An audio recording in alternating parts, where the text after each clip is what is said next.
Hi all, welcome back to my channel SJ logs in Kannada.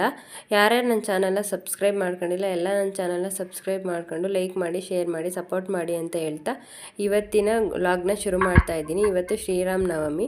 ನಾನು ಬೆಳಗ್ಗೆಯಿಂದನೇ ಮಾಡ್ತಾ ಇದ್ದೀನಿ. ಬೆಳಗ್ಗೆನೇ ಪೂಜೆ ಎಲ್ಲ ಮುಗಿಸ್ಕೊಂಡು ಶ್ರೀರಾಮ ನವಮಿ ಆಗಿರೋದ್ರಿಂದ ಪಾನಕ, ಮಜ್ಜಿಗೆ, ಹೆಸರು ಬೇಳೆ ಎಲ್ಲ ಮಾಡಿಟ್ಟು ಪೂಜೆ ಮಾಡಿದ್ದೆ. ತಿಂಡಿಗೆ ನಾನು ಇಡ್ಲಿ ಮಾಡೋಣ ಅಂದ್ಕೊಂಡು ಇಡ್ಲಿಗೆ ಸಿಂಪಲ್ಲಾಗಿ ಸಾಂಬಾರು ಮಾಡ್ತಾಯಿದ್ದೆ. ಈ ಥರ ಸಿಂಪಲ್ಲಾಗಿ ಬೇಗ ಕ್ವಿಕ್ಕಾಗಿ ಆಗುತ್ತೆ. ಅದಕ್ಕೆ ಈ ರೆಸಿಪಿನ ಶೇರ್ ಮಾಡ್ತಾ ಇದ್ದೀನಿ. ಮೊದಲು ನಾನು ಒಂದು ಕುಕ್ಕರ್ಗೆ ಸ್ವಲ್ಪ ತೊಗರಿಬೇಳೆ, ಹೆಸರುಬೇಳೆ ಎಲ್ಲ ತೊಳೆದು ನೀಟಾಗಿ ಇಟ್ಕೊಂಡಿದ್ದೆ. ಸ್ವಲ್ಪ ಹಾಕಿ 2 ಟೊಮ್ಯಾಟೊ, ಬೆಳ್ಳುಳ್ಳಿ, 1 ಈರುಳ್ಳಿ, ಸ್ವಲ್ಪ ಜೀರಿಗೆ, ಆಮೇಲೆ ಸ್ವಲ್ಪ ಹಸಿರು ಮೆಣಸಿನ್ಕಾಯಿ ಬೇಕಾಗಿರೋರು ಹಾಕೊಬೋದು. ನಮ್ಮನೇಲಿ ಹಸಿರು ಮೆಣಸಿನ್ಕಾಯಿ ಯೂಸ್ ಮಾಡೋದಿಲ್ಲ, ಹಂಗಾಗಿ ಅಚ್ಕಾರದ ಪುಡಿ, ಸ್ವಲ್ಪ ಉಪ್ಪು ಹಾಕಬೇಕು. ರುಚಿಗೆ ಎಷ್ಟು ಬೇಕಷ್ಟು ಉಪ್ಪು ಹಾಕ್ಕೊಂಡು 1 ರಿಂದ 1.5 ಕಪ್ ನೀರು ಹಾಕೋಬೇಕು.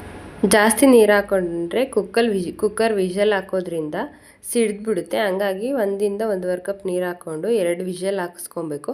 2 ವಿಷಲ್ ಹಾಕಿಸ್ಕೊಂಡ್ರೆ ನೀಟಾಗಿ ಬೆಂದಿರುತ್ತೆ. ಬೇಳೆ, ಟೊಮಾಟೊ, ಈರುಳ್ಳಿ ಎಲ್ಲ ಚೆನ್ನಾಗಿ ಬೆಂದಿರುತ್ತೆ. ಹಾಗಾಗಿ 2 ವಿಷಲ್ ಮಾತ್ರ ಹಾಕಿಸ್ಕೊಬೇಕು. ಬೇಕಿರೋರು ಜಾಸ್ತಿನೇ ಹಾಕ್ಸ್ಕೊಬೋದು. ಚೆನ್ನಾಗಿ ಬೆಂದಿರಬೇಕು, ಬೇಳೆ ಎಲ್ಲ ಫುಲ್ ಬೆಂದಿರಬೇಕು ಅಂದರೆ ಇನ್ನೊಂದು ವಿಷಲ್ ಎಕ್ಸ್ಟ್ರಾ ಹಾಕ್ಸ್ಕೊಳ್ಳಿ. ನಮ್ಮ ಮನೇಲಿ ಸಾಕು. ಸ್ವಲ್ಪ ಬೇಳೆ ಎಲ್ಲ ಬಾಯಿಗೆ ಸಿಗಬೇಕು, ಆ ಥರ ಬೆಂದಿರಬೇಕು. ಹಾಗಾಗಿ ನಾನು ಅಷ್ಟು ಕೂಗೋ ಅಷ್ಟರಲ್ಲಿ ಈ ಕಡೆ ನಾನು ಮಸಾಲೆ ರೆಡಿ ಮಾಡ್ಕೊಂಬಿಡೋಣ ಅಂತ ಹೇಳ್ಬಿಟ್ಟು ಒಂದು ಪಾತ್ರೆ ಇಟ್ಬಿಟ್ಟು ಆ ಪಾತ್ರೆಗೆ ಸ್ವಲ್ಪ ಉದ್ದಿನಬೇಳೆ, ಕಡಲೆಬೇಳೆ ಹಾಕಿದ್ದೀನಿ. ಅದು ಸ್ವಲ್ಪ ಬ್ರೌನ್ ಕಲರ್ ಬರಬೇಕು. ಒಂದು 5 ನಿಮಿಷನೂ ಅಲ್ಲ, ಒಂದು 2 ನಿಮಿಷ ಕೈ ಆಡಿಸ್ಕೊಂಡ್ರೆ ಸಾಕಾಗುತ್ತೆ.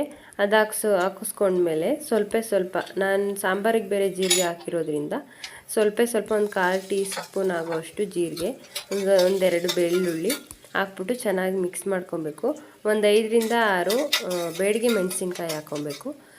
ಬೇಕಿರೋರು ಧನಿಯಾ ಹಾಕ್ಕೊಬೋದು. ನಾನು ನಮ್ಮ ಮನೇಲಿ ಸಾಂಬಾರು ಪುಡಿ ಯೂಸ್ ಮಾಡ್ತೀನಿ, ಹಾಗಾಗಿ 2 ಸ್ಪೂನ್ ಸಾಂಬಾರು ಪುಡಿ ಹಾಕ್ಕೊತೀನಿ. ಜಾಸ್ತಿ ಬೇಕಿದ್ರೆ ಹಾಕೊಬೋದು. ನಾನು ಅದಕ್ಕೆ ಸ್ವಲ್ಪ ಕ್ವಾಂಟಿಟಿ ಮಾಡೋದ್ರಿಂದ 2 ಸ್ಪೂನ್ ಸಾಂಬಾರು ಪುಡಿ ಹಾಕ್ಕೊತಾ ಇದ್ದೀನಿ. ಅದನ್ನು ಸ್ವಲ್ಪ ಒಂದೇ ಒಂದು ನಿಮಿಷ ಮಿಕ್ಸ್ ಮಾಡಿದ್ರೆ ಸಾಕು. ಮಿಕ್ಸ್ ಮಾಡಿ ಸ್ಟವ್ ಆಫ್ ಮಾಡಿ ಒಂದು 5 ನಿಮಿಷ ತಣ್ಣಗಾಗೋಕ್ಕೆ ಬಿಡಬೇಕು. ತಣ್ಣಗಾದ್ಮೇಲೆ ಮಿಕ್ಸಿ ಜಾರ್ಗೆ ಹಾಕ್ಕೊಬೇಕು. ಮಿಕ್ಸಿ ಜಾರ್ಗೆ ಹಾಕ್ಕೊಂಡು ಸ್ವಲ್ಪ ನೀರು ಹಾಕ್ಕೊಬೇಕು. ನೀರು ಹಾಕ್ಕೊಂಡು ನುಣ್ಣಗೆ ರುಬ್ಕೊಬೇಕು. ಬೇಕಾದರೆ ನುಣ್ಣಗೆ ಬೇಡ ಅಂತ ಅಂದರೆ ಸ್ವಲ್ಪ ತರಿಯಾಗಿ ಬೇಕಾದರೆ ರುಬ್ಕೊಬೋದು. ನಮ್ಮ ಮನೇಲಿ ಸ್ವಲ್ಪ ನುಣ್ಣಗೆ ಬೇಕಾಗಿರೋದ್ರಿಂದ ನುಣ್ಣಗೆ ರುಬ್ಕೊಂಡಿದ್ದೀನಿ. ರುಬ್ಕೊಂಡಿದ್ದಾದಮೇಲೆ ಈ ಕಡೆ ಎಲ್ಲ ಚೆನ್ನಾಗಿ ಬೆಂದಿತ್ತು. ಬೇಳೆ, ಟೊಮ್ಯಾಟೊ ಎಲ್ಲ ಚೆನ್ನಾಗಿ ಬೆಂದಿರೋದ್ರಿಂದ ನಾನು ಕುಕ್ಕರ್ ವಿಷಲ್ 2 ವಿಷಲ್ ಆಗಿತ್ತು ತೆಗೆದ್ಬಿಟ್ಟು ಅದನ್ನೆಲ್ಲ ನೀಟಾಗಿ ಬೇಳೆ, ಟೊಮ್ಯಾಟೊ ಎಲ್ಲ ಬೆಂದಿರುತ್ತಲ್ವ ಅದನ್ನೆಲ್ಲ ಸ್ಮ್ಯಾಶರಿಂದ ಸ್ಮ್ಯಾಶ್ ಮಾಡ್ಕೊಬೇಕು. ಹಂಗೆ ಮಾಡಿಕೊಂಡ್ರೆ ಏನಿಲ್ಲ, ಬೇಳೆ ಎಲ್ಲ ಸ್ವಲ್ಪ ದಪ್ಪನೇ ಇರುತ್ತಲ್ವ, ಹಾಗಾಗಿ ಬೇಳೆ ಎಲ್ಲ ಸ್ವಲ್ಪ ನುಣ್ಣಗಾಗುತ್ತೆ. ಹಾಗಾಗಿ ಸಾಂಬಾರು ಗಟ್ಟಿ ಬರುತ್ತೆ.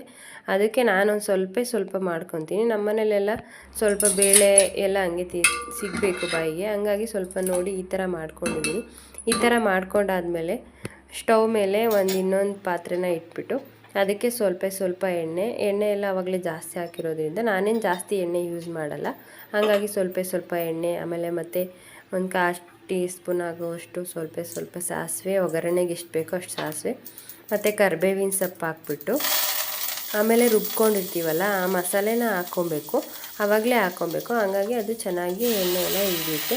ಹಾಕ್ಕೊಂಡು ಇನ್ಮೇಲೆ ಅದು ತಳ ಹಿಡಿದ್ಬಿಡುತ್ತೆ. ಏಕೆಂದರೆ ಮಸಾಲೆ ಆಗಿರೋದ್ರಿಂದ ಎಣ್ಣೆ ಹಾಕಿರ್ತೀವಲ್ವ, ಸ್ವಲ್ಪ ಹಾಕಿರೋದ್ರಿಂದ ಬೇಗ ತಳ ಹಿಡಿದ್ಬಿಡುತ್ತೆ. ಅದಕ್ಕೆ ನಾನು ಸ್ವಲ್ಪ ನೀರು ಹಾಕ್ಕೊತೀನಿ.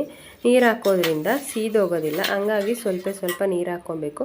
ನೀರು ಹಾಕ್ಕೊಂಡಿದ್ಮೇಲೆ ನಾವು ಬೇಳೆ ಎಲ್ಲ ಬೇಯಿಸ್ಕೊಂಡು ಇಟ್ಕೊಂಡಿರ್ತೀವಲ್ಲ ಅದನ್ನು ಹಾಕ್ಕೋಬೇಕು. ಅದು ಹಾಕೋದ್ರಿಂದ 2 ಒಟ್ಟಿಗೆ ಚೆನ್ನಾಗಿ ಬೆಂದಿರೋದ್ರಿಂದ ಜಾಸ್ತಿ ಹೊತ್ತು ಬೇಯಿಸೋ ಅವಶ್ಯಕತೆ ಇರಲ್ಲ. ಒಗ್ಗರಣೆ ಹಾಕಿರ್ತೀವಲ್ವ ಅದೆಲ್ಲ ಮಿಕ್ಸ್ ಆಗೋ ತನಕ ಚೆನ್ನಾಗಿ ನಮ್ಗೆ ನೀರು ಎಷ್ಟು ಬೇಕು ಅಷ್ಟು ಕ್ವಾಂಟಿಟಿಲಿ ಗಟ್ಟಿ ಸಾಂಬಾರು ಬೇಕಾಗಿರೋರು ಜಾಸ್ತಿ ನೀರು ಹಾಕೋ ಅವಶ್ಯಕತೆ ಇರಲ್ಲ. ನಮಗೆ ಗಟ್ಟಿ ಸಾಂಬಾರು ಬೇಡ, ತಿಳಿ ಸಾಂಬಾರು ಬೇಕು ಅಂತ ಅಂದರೆ ಸ್ವಲ್ಪ ನೀರು ಹಾಕಿ. ಉಪ್ಪು ನಾನು ಆವಾಗಲೇ ಹಾಕಿರೋದ್ರಿಂದ ಉಪ್ಪೇನು ಹಾಕ್ಕೊತಾ ಇಲ್ಲ ಇಲ್ಲಿ. ಅದೇ ಚೆನ್ನಾಗಿ ಉಪ್ಪು ಹತ್ತಿರೋದ್ರಿಂದ ಉಪ್ಪು ಹಾಕಿಲ್ಲ. ಇನ್ನು ನೋಡಿ ಹೆಂಗೆ ಎಲ್ಲ ಚೆನ್ನಾಗಿ ಕುದ್ದಾದ್ಮೇಲೆ ಇನ್ನೇ ಸ್ವಲ್ಪ ಸ್ಟವ್ ಆಫ್ ಮಾಡ್ತೀವಿ ಅನ್ನೋ ಟೈಮಲ್ಲಿ ಸ್ವಲ್ಪ ಮೇಲೆ ಕೊತ್ತಂಬರಿ ಸೊಪ್ಪು ಉದುರಿಸಿದ್ರೆ ಆಯಿತು. ಈ ಸಾಂಬಾರು ಯಾರಿಗಾದ್ರೂ ಇಷ್ಟ ಆದರೆ ಈ ಥರ ಮಾಡಿ ನೋಡಿ ಮನೇಲಿ. ಇಡ್ಲಿ ಜೊತೆ ಎಲ್ಲ ಚೆನ್ನಾಗಿರುತ್ತೆ, ಬೇಗನೆ ಆಗುತ್ತೆ ಸಾಂಬಾರು. ಅದಕ್ಕಾಗಿ ಈ ರೆಸಿಪಿನ ಶೇರ್ ಮಾಡ್ತಾ ಇದ್ದೀನಿ. ಇಷ್ಟ ಆದರೆ ಶೇರ್ ಮಾಡಿ, ಸಬ್ಸ್ಕ್ರೈಬ್ ಮಾಡಿ. Thank you for watching.